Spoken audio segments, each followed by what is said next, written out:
நிறுத்துங்க. எதுக்கு இந்த போட்டு அடிக்கிறீங்க? பாவம் என்ன செஞ்சாரு? அடிக்காம பின்ன தடை விட சொல்றியா? அவன் செஞ்சிருக்கிற வேலைக்கு. உதய சூரியனின் பார்வையிலே என்னடா சொல்றீங்க? உலகம் விழித்துக் கொண்ட வேளையிலே நல்லவர் எல்லாம் நலம் பெறுவார், நல்லவர் எல்லாம் நலம் பெறுவார் என்ற நம்பிக்கை பிறக்கிறது. மானசன ஒண்ணும் செஞ்சிடாதீங்க. அடச்சே, இவனா மானசன்?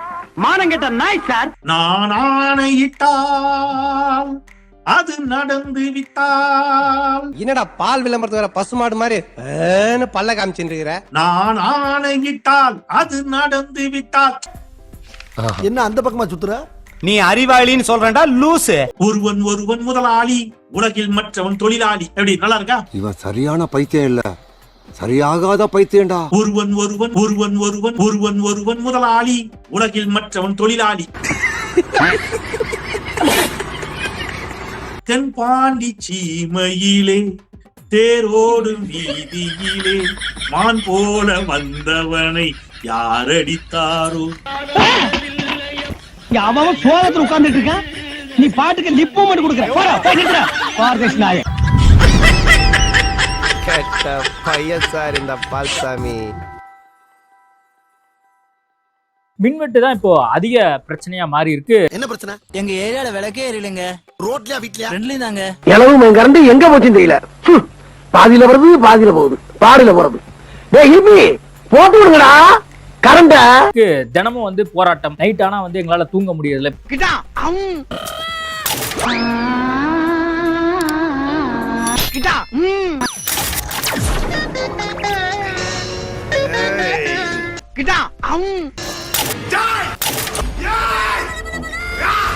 என் ஏரியாவுல விளக்கெரியல. சென்னையை பொறுத்த வரைக்கும் நேற்றே வந்து ஆவடி, அரும்பாக்கம், அது மாதிரி பல்வேறு இடங்கள்ல வந்து மின்வெட்டு அதிகமா இருக்கு அப்படின்லாம் வந்து சொல்றாங்க. நாம் யாருக்கு என்ன தீங்கு செய்தோம்?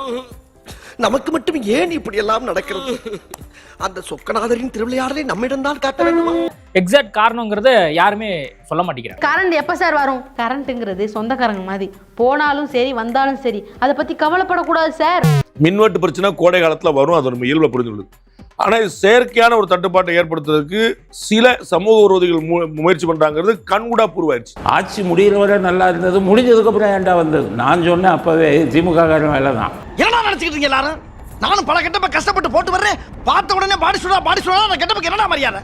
எப்படி கண்டுபிடிக்கிறீங்க? அதெல்லாம் ஒரு தொழில் ரகசிய ஐயாச்சாமி.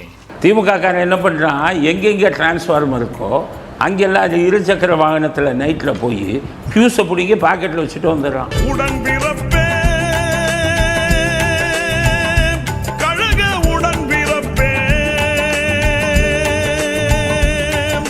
வாலண்டியரா போய் ஃபியூஸ் கேரியரை பிடிக்கிட்டு போறாங்க. ரிப்பீட்டரா 2-3 இடத்துல இருக்குது. சிசிடிவி ஃபுட்டேஜ் கிடைச்சிருச்சு. அதை வந்து இபி வந்து வெளிப்படுத்திருச்சு.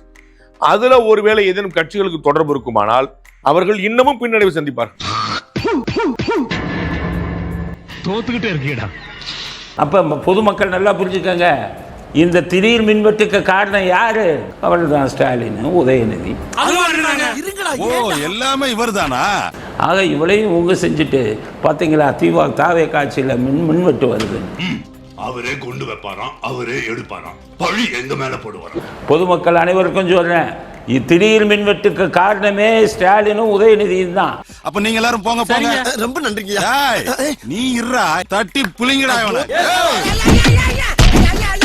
ஒரு தகவல் என்ன கிடைச்சது, தலைமைச் செயலகத்துல அந்த மின் வாரியம் இருக்கக்கூடிய அந்த துறை ஒரு 3 மணி 4 மணிலாம் ஆச்சுன்னா வந்து பயங்கரமா நமக்கு வந்து இந்த வறுத்த முந்திரி பருப்பு, அந்த இது சாண்ட்விச், அது வாங்கிட்டு பயங்கரமா செலவழிச்சிட்டு எங்க பாட்ட காசை கண்ட இடத்துல இறச்சி விட்டுருக்க.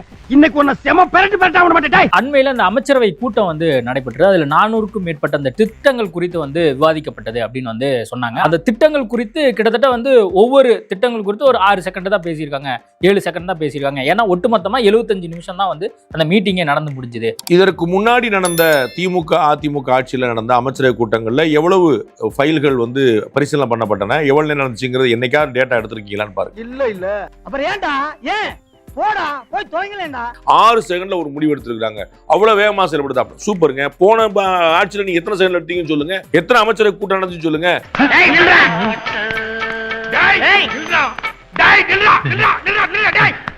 எத்தனை நீங்க அதையே எப்படி மாத்தி சொன்னீங்க தெரியுமா? எழுதி பார்த்துக்க. நீங்க விரைவாக நடவடிக்கை எடுத்தாங்கன்னு சொல்லுவாங்க. அதே 400 திட்டங்களுக்கு ஒப்புதல், 500 திட்டங்களுக்கு அப்படியே மாத்தி சொல்லுவாங்க. அமைச்சரவை கூட்டத்தில் 400 திட்டங்களுக்கு ஒப்புதல். 400 திட்டத்தை எப்படி ஒப்புதல் கொடுத்த? நீங்க எடுத்து பாருங்க. கடந்த ஆட்சியில வந்து இதை அப்படியே மாத்தி சொல்லுவாங்க. இந்த ஆட்சியில 6 செகண்ட்ல நீ எப்படி ஒரு திட்டத்தை முடிவெடுத்த? பிச்சைக்காரன் நாயே, இந்த பாரு உன்னை நான் விட மாட்டேன். படுக்க வச்சு உன் மூஞ்சில ஈயம் பூசாம விட மாட்டேன். அமைச்சரவை கூட்டத்தை பற்றியே அறியாதவர்கள் தாவே காட்சிக்கு எப்படியாவது ஒரு அவதூறை ஏற்படுத்த நினைக்கிறவங்க சொல்லக்கூடிய விஷயம். இது உனக்கு தெரிஞ்சு போச்சா?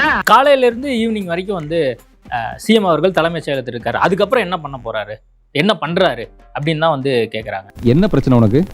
என்ன பிரச்சனை சிரிச்சுக்கிட்டு கேக்குற? காலையில இருந்து ஈவினிங் வரைக்கும் வந்து சிஎம் அவர்கள் தலைமைச் செயலகத்தில் இருக்காரு. அதுக்கப்புறம் என்ன பண்ண போறாரு, என்ன பண்றாரு அப்படின்னு தான் வந்து கேக்குறாங்க. சோ நீங்க 6 மணிக்கு மேல என்ன பண்றாரு அப்படிங்கிறது யாரும் சொல்லல. ஒவ்வொருத்தரும் சீமான் என்ன பண்றாரு, அன்புமணி என்ன பண்றாரு, எடப்பாடி என்ன பண்றாரு, உதயநிதி என்ன பண்றாரு. கால் சென்டர் கோகிலா கில்மா கில்மா கில்பாலே இக்கிலோனா இங்கே வேணாம் எரிக்க விடலாமா? 24 மணி நேரமும் அவர் அவைலபிளா இருக்க வேண்டாமா?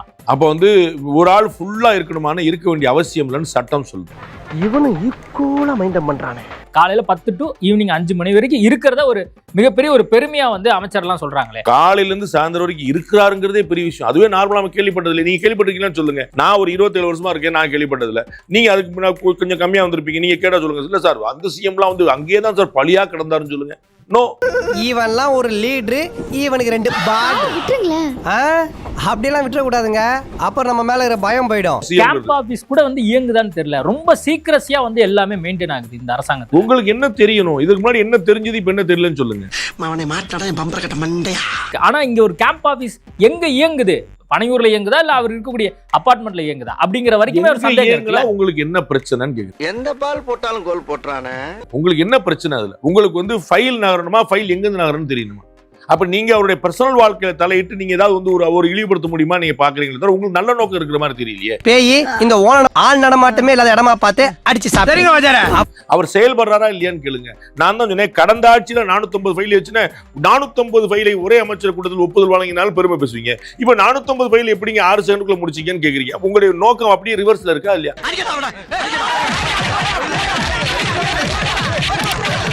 தமிழ்நாடு அரசு செயல்படுதா இல்லையான்னு கேளுங்க. இவ்வளவுதான் பாயிண்ட். தப்பு பண்ணிட்டாங்கன்னு சொல்லுங்க, ஊழல் பண்ணிட்டாங்கன்னு சொல்லுங்க, டெண்டர்ல காசு வாங்கிட்டு சொல்லுங்க. வாங்க பேசுவோம், கட்டாயம் கண்டிப்போம், போராடுவோம், எதிர்ப்போம், எல்லாமே செய்வோம்.